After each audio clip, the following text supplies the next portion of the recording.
अब हम इस चैप्टर का बहुत ही इंपॉर्टेंट कॉन्सेप्ट पढ़ने वाले हैं जो कि है electric field. Electric field due to a point charge. एक चार्ज कैपिटल क्यू लेते हैं और उसको वैक्यूम में रख देते हैं। अब एक दूसरा चार्ज प्लस क्यू उसके पास लाते हैं और उसको पॉइंट पी पे रख देते हैं। तो हम अपने फर्स्ट टू टॉपिक्स की पढ़ाई से जानते हैं कि इन दोनों चार्जेस के बीच में रिपल्सिव फोर्स होगा एज पर कूलम्स लॉ अगर ये दोनों पॉजिटिव चार्जेस हैं, और अट्रैक्टिव फोर्स होगा एज पर कूलम्स लॉ अगर ये ऑपोजिट साइंस के चार्जेस हैं। अभी के लिए मान लेते हैं कि दोनों पॉजिटिव चार्ज हैं। हम जानते हैं फोर्स का direction away from capital Q रहेगा। अब अगर हम स्मॉल चार्ज क्यू को हटा दें तो क्या कैपिटल क्यू चार्ज के आसपास स्पेस में कुछ भी नहीं है? अगर कुछ भी नहीं है तो फिर स्मॉल क्यू चार्ज को वहां लाने पे उस पे फोर्स कैसे लग रहा था? इस सवाल का जवाब है इलेक्ट्रिक फील्ड। इलेक्ट्रिक फील्ड मतलब वो area of influence around charge capital Q जहां पे अगर मैं स्मॉल चार्ज क्यू लाऊं तो उस पे कोई ना कोई अट्रैक्टिव फोर्स या रिपल्सिव फोर्स लग रहा हो। अब बात आती है कि इलेक्ट्रिक फील्ड कैलकुलेट कैसे की जाती है। आइए देखते हैं। कैपिटल क्यू चार्ज के पास हम एक स्मॉल क्यू टेस्ट चार्ज लाते हैं तो हम जानते हैं कि एज पर कूलम्स लॉ अगर दोनों चार्जेस पॉजिटिव हैं तो अवे फ्रॉम कैपिटल क्यू एक फोर्स एफ लगता है।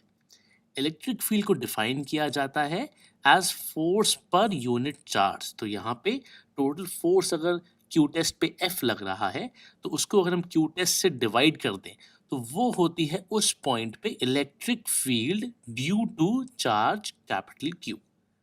अब अगर हमको ये कैलकुलेट करना है तो हम फोर्स निकालते हैं। फोर्स हम जानते हैं 1/4 pi epsilon naught into Q1 Q2 capital Q और Q test upon R square. ये डिस्टेंस R मान लिया है और R cap is this vector.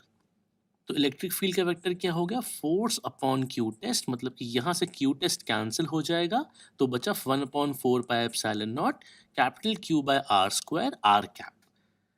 Are को एक वेरिएबल वेक्टर मान लीजिए। ऐसे कई सारे पॉइंट्स हो सकते हैं, सबका अगर मैं आर कैप निकाल लूँ तो इलेक्ट्रिक फील्ड का जनरल फॉर्मूला आ गया K Q by R square R cap. R cap का मतलब क्या है? अगर मैं कोई स्मॉल क्यू टेस्ट चार्ज रखता हूँ कैपिटल क्यू के आसपास तो अवे फ्रॉम कैपिटल क्यू उस पर फोर्स लगेगा और वो डायरेक्शन उस पॉइंट के आर वेक्टर के डायरेक्शन में होगा।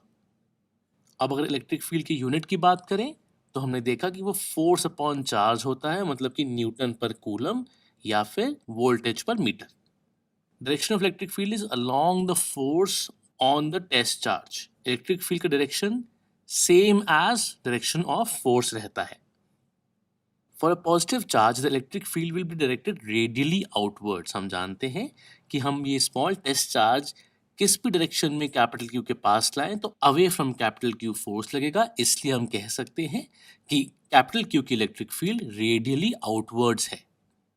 If the source charge is negative, the electric field vector at each point points radially inwards. अब अगर हमारा कैपिटल क्यू चार्ज नेगेटिव है और उसके पास हम कोई पॉजिटिव क्यू टेस्ट चार्ज लाते हैं तो हम जानते हैं कि कूलम्स लॉ के हिसाब से वो अट्रैक्ट होगा।